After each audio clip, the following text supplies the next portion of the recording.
Hello students, good morning.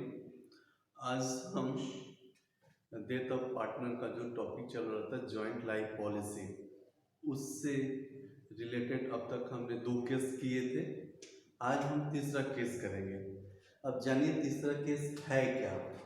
तो तीसरा case ये है कि when joint life insurance policy and joint life insurance policy reserve are appeared in the book. मतलब ये कह रहा है कि joint life insurance policy and joint life insurance policy reserve, ये दोनों हमने बुक में दिखाए हैं, मतलब हमारे बुक में एग्जिस्ट कर रहा है।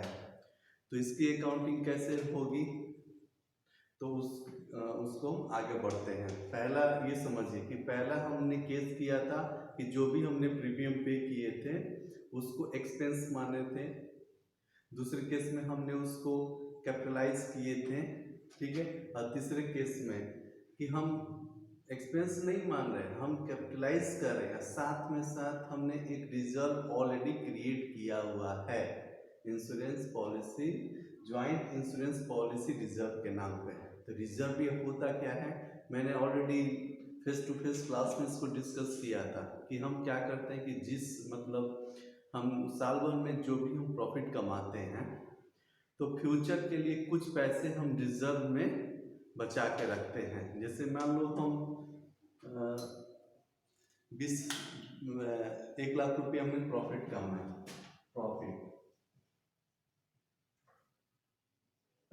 1 लाख रुपया, तो इसकी हम 2 हिस्से कर देते हैं। एक हम रिजर्व क्रिएट कर लेते हैं। रिजर्व का मतलब होता है कि फ्यूचर में होने वाले एक्सपेंस के लिए हम कुछ अमाउंट बचा लेते हैं, और दूसरा हम कैपिटल में इसको ऐड कर देते हैं, ठीक है। तो इसी को बोलते हैं रिजर्व, मतलब प्रॉफिट का वो हिस्सा जिसे हम फ्यूचर के एक्सपेंस के लिए बचा के रखते हैं, वो हमारा रिजर्व हो गया। और प्रॉफिट हमारा, और प्रॉफिट का दूसरा हिस्सा कैपिटल। अब इसकी एंट्री कैसी हुई होगी ये देखते हैं। तो हम क्या करते हैं कि प्रॉफिट एंड लॉस अकाउंट को हम डेबिट कर देते हैं, और टू रिजर्व अकाउंट को क्रेडिट करते हैं, और टू कैपिटल अकाउंट को हम कैपिटल अकाउंट को क्या कर देते हैं, क्रेडिट कर देते हैं। हाँ, तो जब रिजर्व हमें क्रिएट करना होता है लास्ट में, जब प्रॉफिट कैलकुलेशन होने के बाद, तो प्रॉफिट एंड लॉस को डेबिट कर देते हैं और रिजर्व को हम क्रेडिट कर देते हैं, और कैपिटल को भी हम क्रेडिट कर देते हैं। कैपिटल बढ़ता है तो क्रेडिट होता है। रिजर्व क्या है, एक तरह का एक समझिए कि लायबिलिटी है। किस चीज़ की, तो फ्यूचर में होने वाले एक्सपेंस, जब कोई खर्चा हम करेंगे तो उसके रिगार्डिंग हम एक रिजर्व क्रिएट कर लेते हैं। और एक तरह की लायबिलिटी इसलिए है कि यह पैसा किसका है, ओनर का है, पार्टनर का पैसा है ये, तो इसलिए बिजनेस के लिए क्या है, लायबिलिटी है, इसीलिए हम इसको रिजर्व को क्रेडिट करते हैं, ठीक है। आगे चलते हैं। तो पहला ए और बी सेम हम एंट्री जैसे हम पहले किए थे 2 केसेस में, कि जब हम प्रीमियम पे करेंगे तो joint life policy account debit और बैंक अकाउंट को क्रेडिट कर देंगे। ये क्या है, हम यहाँ पे कैपिटलाइज किए हैं, इसको हम बोलेंगे कैपिटलाइज करना, कैपिटलाइज। इसको कैपिटलाइज कर मतलब हमने इसे एसेट्स क्रिएट किए हैं, एसेट्स क्रिएट किए हैं, ये एसेट्स क्रिएट हुआ है जॉइंट लाइफ पॉलिसी। और टू बैंक अकाउंट, क्योंकि हमारे एसेट्स कम हो गया इसलिए क्रेडिट किए हैं।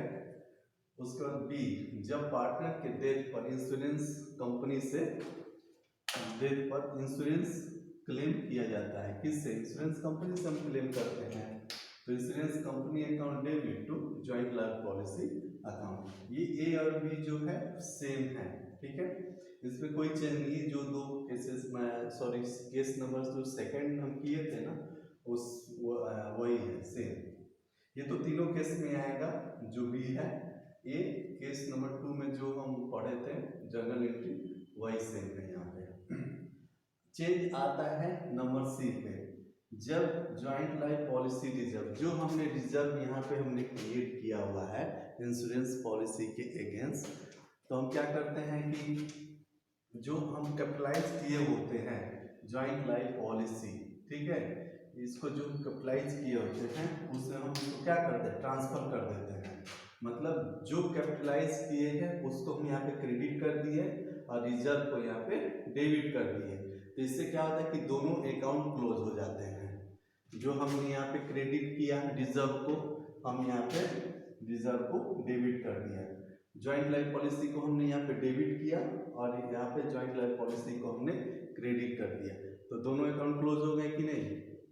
तो वही है, ज्वाइंट लाइफ पॉलिसी रिजर्व को ज्वाइंट लाइफ पॉलिसी में ट्रांसफर कर दिया जाता है।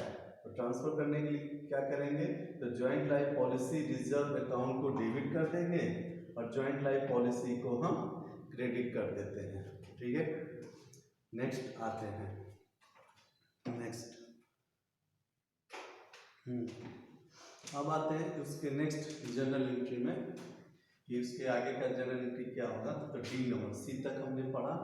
डी, जब इंश्योरेंस कंपनी से अमाउंट रिसीव होगा, तो ये तीनों केस में सेम होगा, bank account debit to insurance company account credit. E में क्लेम अमाउंट को हम क्या करेंगे, journal entry number E, claim amount को पार्टनर के कैपिटल में क्या करेंगे, ट्रांसफर कर देंगे। कैसे, तो joint life policy account debit to all partner capital account. ये ज्वाइंट लाइफ पॉलिसी को हमने जब क्लेम करते समय हम उस समय क्या किए थे, इंश्योरेंस कंपनी अकाउंट को क्रेडिट डेबिट किए थे और ज्वाइंट लाइफ पॉलिसी को क्रेडिट किए थे। क्रेडिट क्यों किए थे वहां पे, क्योंकि वो बिजनेस के लिए लायबिलिटी है। क्यों, क्योंकि वो पार्टनर का पैसा हुआ, तो इसलिए वहां पे हमने क्रेडिट किया था और यहाँ पे हमने डेबिट कर दिया। ज्वाइंट लाइफ पॉलिसी मतलब क्लेम के टाइम पे हम ज्वाइंट लाइफ पॉलिसी को क्रेडिट किए थे और यहाँ पे जब हम पार्टनर के कैपिटल में ट्रांसफर करेंगे तो यहाँ पे हम डेबिट कर दिए। तो बात तो बराबर हो गया, जीरो हो गया ना, ये भी अकाउंट क्लोज हो गया और पार्टनर के कैपिटल क्या हो जाएगा, बढ़ जाएगा इंश्योरेंस से। तो ये तीसरा केस है। ठीक है, अब तक तो तीसरा केस समझ में आ गया, पहला, दूसरा और तीसरा। पहला केस क्या था कि हम इंश्योरेंस प्रीमियम को एक्सपेंस मानते थे उसमें, तो दूसरे में हम दूसरा केस में क्या था कि जो भी प्रीमियम पे करेंगे उसको कैपिटलाइज करेंगे, उसको एक्सपेंस नहीं मानेंगे। और तीसरे में क्या था कि कैपिटलाइज भी करेंगे और एक हम रिजर्व ऑलरेडी हम क्रिएट किए हुए हैं। किस खर्चे के लिए, तो ज्वाइंट लाइफ पॉलिसी प्रीमियम के रिगार्डिंग जो खर्च है उसके रिगार्डिंग हम एक रिजर्व क्रिएट किए हुए हैं। ठीक है, तो इतना ये क्लियर हो गया। अब हम आगे चलते हैं इंडिविजुअल लाइफ पॉलिसी के केस में। अब केस आता है, केस नंबर मतलब नंबर क्या, मतलब इंडिविजुअल लाइफ पॉलिसी। अब हम क्या पढ़ेंगे, इंडिविजुअल लाइफ पॉलिसी। इसका क्या मैं समझाया था स्टार्टिंग के क्लास में कि हर पार्टनर का अलग अलग पॉलिसी परचेज किया गया है और उस हिसाब से उनके प्रीमियम बिजनेस पे करता है, मतलब बिजनेस से पे किया जाता है। ठीक है, अब इसको हम एक एग्जाम्पल के थ्रू समझेंगे। तो एग्जाम्पल क्या है, तो एग्जाम्पल ये है कि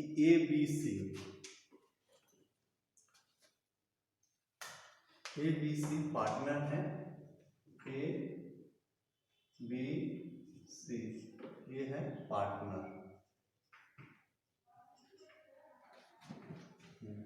पार्टनर्स हैं, इनकी जो प्रॉफिट शेयरिंग रेशियो है, प्रॉफिट शेयरिंग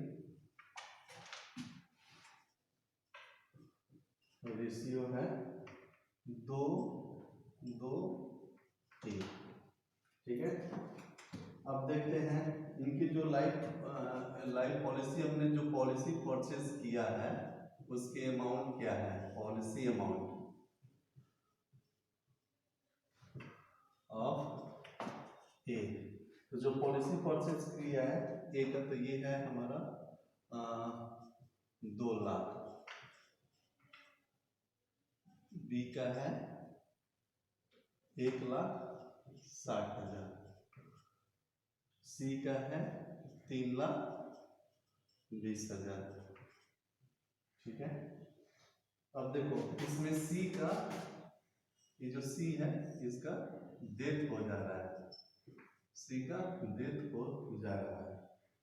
ठीक है, अब पॉलिसी का जो सरेंडर वैल्यू के बारे में तो मैं बताया था कि जितना हमने प्रीमियम पे किया हुआ है, जितना आज तक, यदि हम आज इंश्योरेंस कंपनी से कहते हैं कि अब हम प्रीमियम पे नहीं करेंगे, आज हम सरेंडर करना चाहते हैं अपना पॉलिसी, तो बताइए कि आप मुझे कितना पैसा दीजिएगा। तो इंश्योरेंस कंपनी जो पैसा देगी वही उसी को बोलेंगे मतलब सरेंडर वैल्यू। मतलब सरेंडर वैल्यू कौन सा हो गया, तो इंश्योरेंस कंपनी एक अमाउंट फिक्स करेगी कि ठीक है, आप अपनी पॉलिसी जो परचेज किए थे उसको सरेंडर करना चाहते हैं, तो आज आप उस पॉलिसी का जो सरेंडर वैल्यू है ये इतना है, मतलब सरेंडर करना चाहते हैं, तो इंश्योरेंस कंपनी जितना पैसा देगी वही सरेंडर वैल्यू है। इंश्योरेंस कंपनी जितना पैसा देगी, ठीक है, वो सरेंडर वैल्यू है। हाँ, तो सरेंडर वैल्यू कितना है, तो हाँ, surrender value 50% of policy amount, 50% of policy amount. अब हम इसकी एंट्री कैसे करें, इसकी जर्नल एंट्री हम कैसे करें, तो देखते हैं। जब हम प्रीमियम पे किए होंगे, ठीक है, इसमें एक ही केस है, तो उसको हम एक्सपेंस माने होंगे, एक्सपेंस मान के उसको हटा दिए होंगे, मतलब जैसे उसको एक्सपेंस मानते हैं तो क्या करते हैं, प्रॉफिट एंड लॉस अकाउंट में उसको ट्रांसफर कर देते हैं, तो बात तो बराबर हो गई। हम कैपिटलाइज नहीं किए हैं प्रीमियम को, तो इसकी जब यदि किसी पार्टनर का डेथ होती है, तो इस केस में सी की डेथ हुई है, तो सी की डेथ हुई है, तो डेथ होते हम क्या करते हैं, क्लेम करते हैं, अमाउंट को क्लेम करते हैं। तो सॉल्यूशन में आते हैं, सॉल्यूशन। हाँ, तो पहला जनरल एंट्री क्या होगी, हम इंश्योरेंस, जैसे इसमें सी की डेथ हुई है, तो सी की डेथ होते ही हम क्या करेंगे, इंश्योरेंस कंपनी से क्लेम करेंगे, तो इंश्योरेंस कंपनी अकाउंट डेबिट हो जाएगा, इंश्योरेंस कंपनी अकाउंट डेबिट। ठीक है, हाँ, तो कितना हम क्लेम करेंगे, तो सी का जो पॉलिसी अमाउंट है वो कितना है, 3,20,000, तो 3,20,000। ठीक है, और 2 लिखेंगे लाइफ पॉलिसी, लाइफ पॉलिसी लिखेंगे, यहाँ पे जॉइंट लाइफ पॉलिसी नहीं लिखेंगे, क्यों, क्योंकि ये अलग अलग है, सी का अलग है, ए का अलग है, बी का अलग है, तो लिखेंगे लाइफ पॉलिसी अकाउंट डेबिट।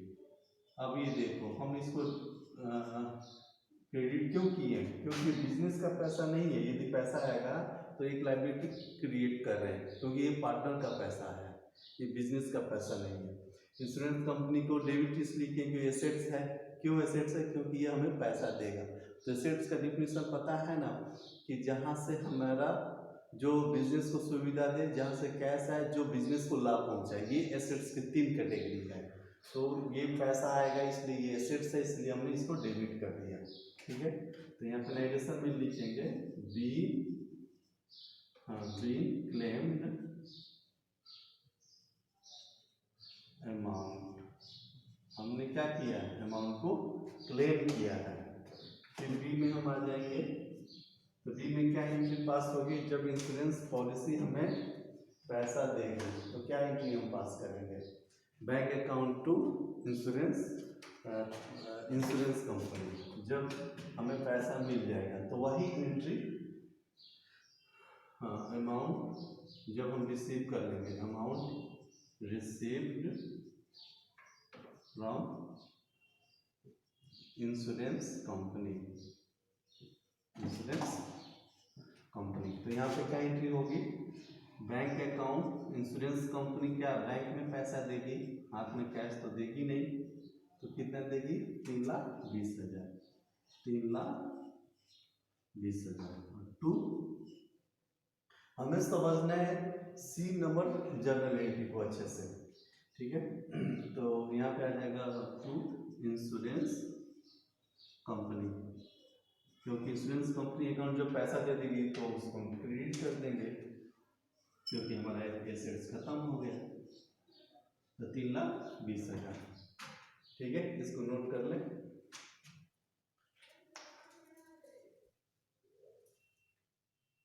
अब यहाँ पे ये देखिए कि हमने 3,20,000 क्यों लिखा है, क्योंकि सी की डेथ हुई है।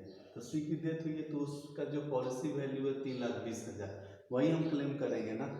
ए और बी का तो क्या, इनका थोड़ी डेथ हुआ है, वो तो एज इट इज चलता रहेगा जब तक ए और बी जीवित हैं।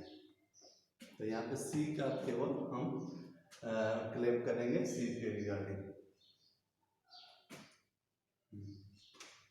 हो गया, अब मैं इसे मिटा रहा हूँ। अब हम पॉइंट सी पे आएंगे, जो इसमें सी पॉइंट है वो इम्पोर्टेंट है। देखिए, जो इंश्योरेंस कंपनी हमें पैसा देगी 3,20,000, जो इंश्योरेंस कंपनी हमें 3,20,000 देगी, क्या वो सी का हुआ, नहीं। सी तो कैसे हो जाएगा पूरा, ये तो अच्छा है कि यदि सी 3,20,000 का पॉलिसी परचेस किया तो ये तो बेवकूफ़ लोग हैं ना, ए और बी, ये लोग 2,00,000 और 1,60,000 का पॉलिसी परचेस किए हैं। तो ये जो सी के मरते ही जो हम इंश्योरेंस कंपनी से 3,20,000 का हम क्लेम करेंगे, तो वो किसका किसका होगा, वो सारे पार्टनर का होगा। क्यों, क्योंकि प्रीमियम बिजनेस से जा रहा है ना, बिजनेस पे कर रहा है, जो हमारे एंटिटी है मैंने बिजनेस ऑर्गेनाइजेशन, वो पे कर रहा है प्रीमियम, सी थोड़ी पे कर रहा है। तो यदि सी पूरा 3,20,000 लेके जाएगा तो ये ए और बी बेवकूफ हो गए ना, कि उन्होंने कम का क्यों पॉलिसी परचेज किया, उनको तो ज्यादा का पॉलिसी परचेज करना चाहिए। तो इसलिए तो बिजनेस ऑर्गेनाइजेशन प्रीमियम पे कर रहे हैं, इसलिए 3,20,000 है, ये तीनों पार्टनर में ट्रांसफर होंगे उनके प्रॉफिट शेयरिंग रेशियो के आधार पर, समझे। हाँ, तो यही मैं बोल रहा था कि सी पॉइंट समझना जरूरी है, नहीं तो सोचेंगे कि यदि सी मरा है और सी का जो पॉलिसी अमाउंट है तो सी न लेके जाएगा, तो सी कैसे लेके जाएगा भाई। हाँ, ए और बी बेवकूफ थोड़ी है कि उन्होंने अपना 2,00,000 और 1,60,000 का पॉलिसी परचेज किया। वैसे भी पॉलिसी अपनी मर्जी के हिसाब से नहीं, हमारा एज मायने करता है और हमारा हेल्थ मायने डिपेंड करता है कि हम कितने स्वस्थ हैं और हमारा एज क्या है, उस हिसाब से पॉलिसी परचेज किया जाता है। तो ये जो 3,20,000 जो हमने इंश्योरेंस कंपनी से क्लेम किया है वो तीनों पार्टनर में ट्रांसफर हो जाएगा, ठीक है। तो कैसे, तो हमने क्या एक लायबिलिटी क्रिएट किया था, लाइफ पॉलिसी, एक हमने लायबिलिटी क्रिएट किया था ना, तो उस लायबिलिटी को हम क्या कर देंगे यहाँ पे, अकाउंट डेबिट 3,20,000 और टू एज कैपिटल अकाउंट, फिर लिखेंगे 20 capital account to C capital account. तो 1,28,64, ये हो गया 1,28,000। ये जो प्रॉफिट शेयरिंग है इस आधार पे हम एंट्री पास करेंगे, इस आधार पे 2,2,1, तो इसलिए बी का भी उतना ही होना चाहिए, 1,28,64,000, ठीक है। सी का एंट्री समझ में आ गया, हाँ, तो इसको नोट कर लें। बाकी अब ये देखो सी की डेथ हो गई, हाँ, तब तक इसको नोट करें, सी की डेथ हो गई है, और जो सरेंडर वैल्यू ई और बी उसमें सी का भी तो हिस्सा हुआ, प्रीमियम जो पे कर रहे हो तो बिजनेस पे कर रहा है, तो आज ए और बी जिनका पॉलिसी है 2,00,000 1,60,000, तो इनकी सरेंडर वैल्यू क्या है? Surrender value of 50% of policy amount, surrender value. तो जो सरेंडर वैल्यू, मान लीजिए आज हम ए और बी का भी पॉलिसी को सरेंडर करते हैं, ए और बी की पॉलिसी को भी सरेंडर करते हैं, तो उनकी आज की वैल्यू क्या हुआ? 50% ऑफ पॉलिसी अमाउंट। यदि आज हम सरेंडर करते हैं तो उसमें सी का भी हिस्सा होगा कि नहीं? जो इंश्योरेंस कंपनी देगी सरेंडर वैल्यू बिजनेस ऑर्गेनाइजेशन को, तो उसमें सी का हिस्सा हुआ कि नहीं हुआ? हुआ ना। तो हम सी का हिस्सा निकालेंगे। कैसे? तो वर्किंग करेंगे डी में हम वर्किंग करेंगे, तो हम निकालेंगे surrender value of policy of A, surrender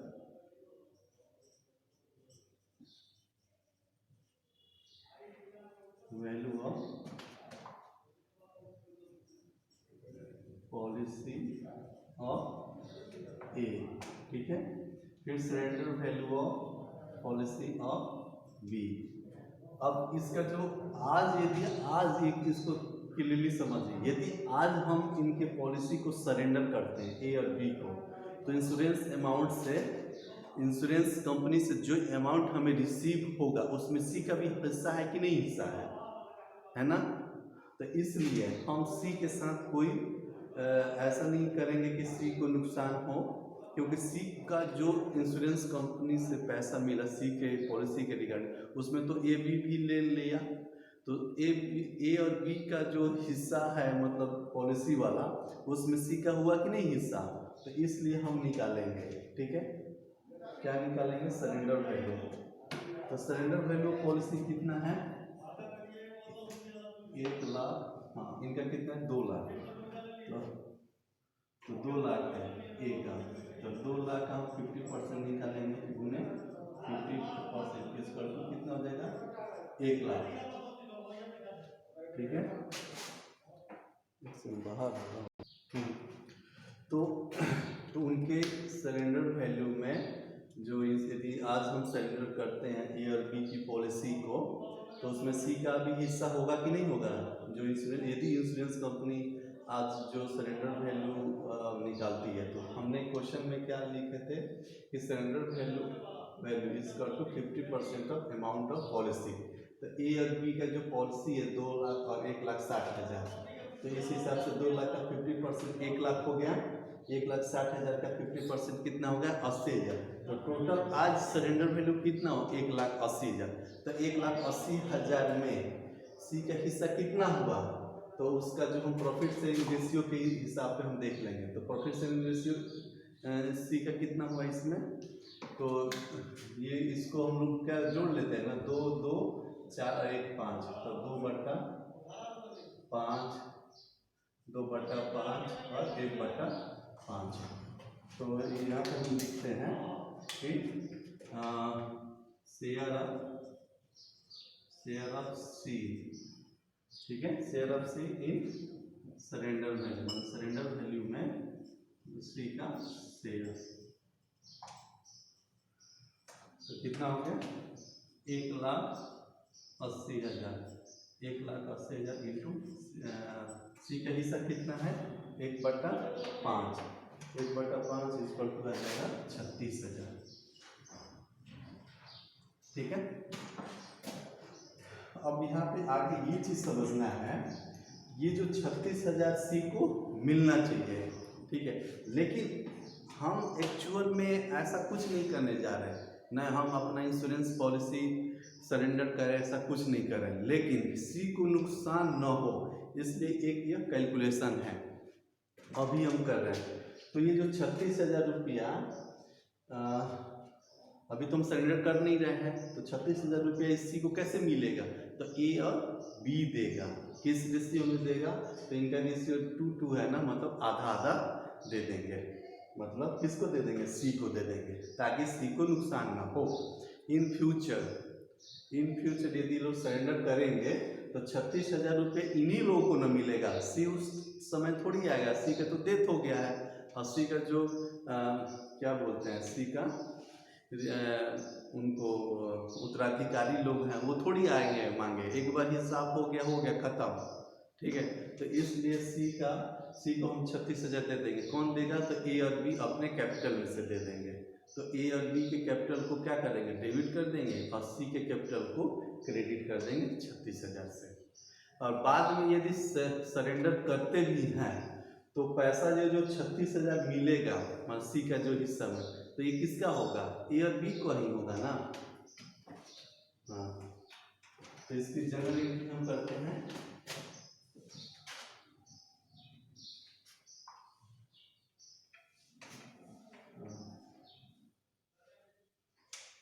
अब इसकी जनरल एंट्री होगी ए कैपिटल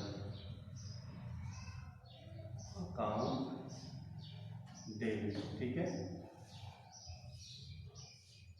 कितना? 36 का आधा 18,000 और 20 कैपिटल अकाउंट डेबिट, कितना?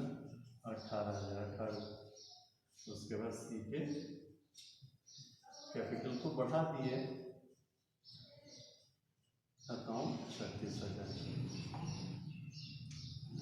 ठीक है, देखो प्रीमियम इस केस में बिजनेस ही पे कर रहा है ना, तो प्रीमियम यदि बिजनेस पे कर रहा है तो खर्चा हो या प्रॉफिट हो, तीनों पार्टनर का ना हिस्सा है उसमें। तो इसलिए सी की डेथ पर जो इंश्योरेंस कंपनी से हमने पैसा लिया, है, ठीक है, वो किसका हुआ? तीनों पार्टनर का हुआ। तो इसीलिए सरेंडर वैल्यू यदि आज हम करते हैं